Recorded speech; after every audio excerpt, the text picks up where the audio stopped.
एक shocking fact बताऊं, अगर मैं आपसे कहूं कि पिछले एक साल में इंडियन मार्केट के वीक रिटर्न्स के बावजूद कुछ म्यूचुअल फंड ने 40%, 60% और एक ने तो लगभग 140% का रिटर्न दिया है। जी हाँ, ये सही है।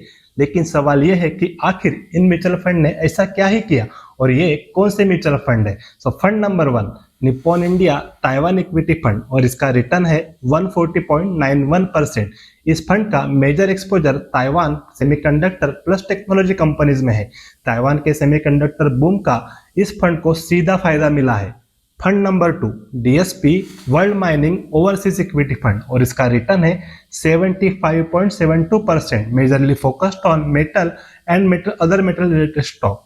Fund number 3, ICICI prudential strategic metal and energy equity fund, इसका रिटर्न है 68.68% and they majorly focus on energy theme plus metal stock. और है fund number 4, Motilal Oswal Nasdaq 100 FOF और इसका रिटर्न है 60.46%, majorly focused on AI stock. और अब ये मैं नहीं, इकोनॉमिक टाइम्स भी कहता है। तो सिंपल लैंग्वेज में इंडियन मार्केट का परफॉर्मेंस मॉडरेट था, लेकिन एआई, सेमीकंडक्टर और टेक्नोलॉजी के सेक्टर में स्ट्रॉन्ग मोमेंटम था।